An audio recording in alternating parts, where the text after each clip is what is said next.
आचरण है।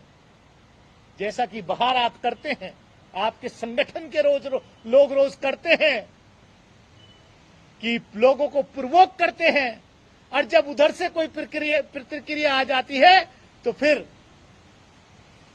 गोदी मीडिया के माध्यम से, अपने आईटी सेल के माध्यम से आप जो है उसको चलवाते हो कि देखो ये तो ऐसा हो रहा था। लेकिन हम एक रिस्पॉन्सिबल पार्लियामेंटेरियन हैं।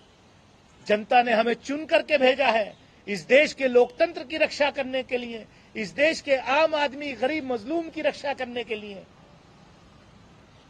आपका चरित्र, आपका चेहरा, आपकी सोच लोकसभा के पटल पर अभी तक तो ये था कि वो सिर्फ रमेश बिदूड़ी की सोच थी, लेकिन जिस तरीके से रमेश बिदूड़ी के साथ बैकिंग में भाजपा अपने सांसदों को उतार रही है, उससे ये जाहिर हो रहा है कि कहीं ना कहीं बैकिंग बीजेपी की टॉप लीडरशिप की।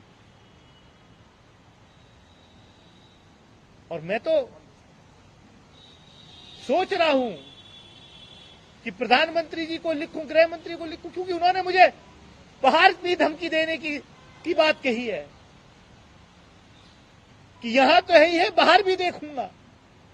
और फिर ये नैरेटिव चलाने की कोशिश हो रही है कि मैंने प्रधानमंत्री जी के बारे में, इसका मतलब आप मेरी लिंचिंग कराना चाहते हैं, आप मेरी हत्या कराना चाहते हैं, यही है ना।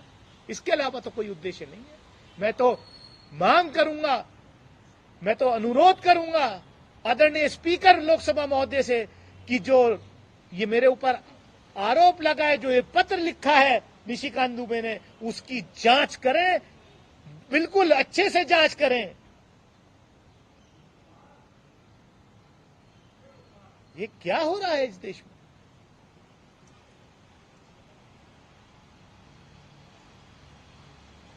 You can't convince.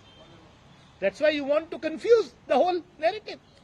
आज सर एक और सांसद है बीजेपी के, रवि किशन, उन्होंने भी चिट्ठी लिखी है स्पीकर को, आपको सीरियल ऑफेंडर बताया। उन्होंने कहा है कि जब जनसंख्या नियंत्रण को लेकर सदन में बहस हो रही थी तो आपने पर्सनल कमेंट किए रवि किशन को लेकर। तो ये आपकी आदत है, आप अक्सर संसद में जब डिबेट होती है तो कुछ ऐसी बात करते हैं कि दूसरे सांसद जो है प्रोवोक हो जाते हैं, ऐसा उनका कहना है। मैंने भी देखा है कि जिन बीजेपी के सांसद महोदय पर, जिन पर रेसलर्स को के साथ बदसलूकी करने का केस दर्ज है, और शायद कोर्ट ने भी कॉग्निजेंस लिया है, प्रोसिक्यूशन ने कहा है कि हां वो दोषी हैं। उन्होंने कल ये कहा है मेरे बारे में कि मैं लगातार जब प्रधानमंत्री बोलते हैं या कोई केंद्रीय मंत्री, गृह मंत्री बोलते हैं तो मैं टोका टाकी करता हूं। टोका टाकी नहीं। जब भाजपा का कोई सांसद, कोई मंत्री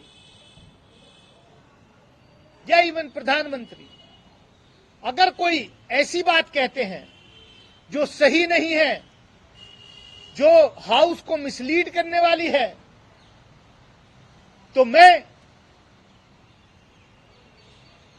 उस पर जरूर खड़े होकर के अपना पॉइंट नोट कराता हूं चेयर की परमिशन से। जब सीएए एनआरसी पर गृह मंत्री जी बोल रहे थे तो मैं उस वक्त खड़ा हुआ, जब उन्होंने कहा कि इतने हिंदू पाकिस्तान में थे, आज इतने रह गए, तो मैंने कहा साहब आप पहली बात सही कह रहे हैं बिल्कुल, लेकिन आप दूसरी भी कहिए कि वो ईस्ट पाकिस्तान में थे जो आज बांग्लादेश बन गया है। तो आप जो है ये नैरेटिव सेट मत करें। मैंने परसों महिला आरक्षण बिल जिस दिन डिस्कस हो रहा था, जब गृह मंत्री जी बोल रहे थे तो उन्होंने कहा कि महिला आरक्षण पहली बार देवेगौड़ा जी की सरकार ने, देवेगौड़ा जी ने इंट्रोड्यूस किया 96 में, कांग्रेस उस वक्त विपक्ष में थी।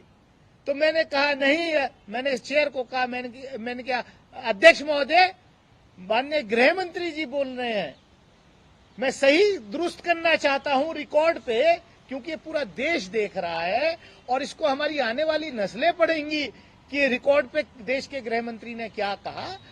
मैं कहना चाहता हूं कि ये गलत के बोल रहे हैं। देवेगौड़ा जी की सरकार ने इंट्रोड्यूस किया और वो सरकार कांग्रेस के समर्थन से वो सरकार थी। माननीय गृह मंत्री जी ने फिर अपने आप को दुरुस्त किया। उन्होंने माना कि हाँ मैं ठीक कह रहा हूं।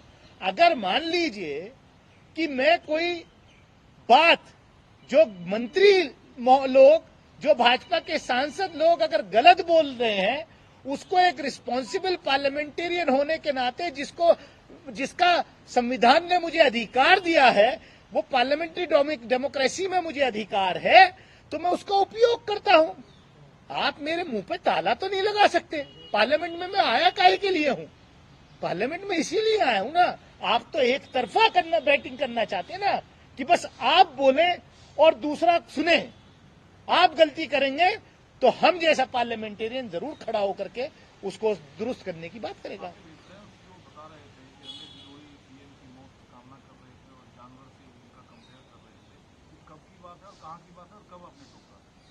ये जब लोकसभा में रमेश बिदूड़ी ये कह रहे थे प्रधानमंत्री जी के रेफरेंस में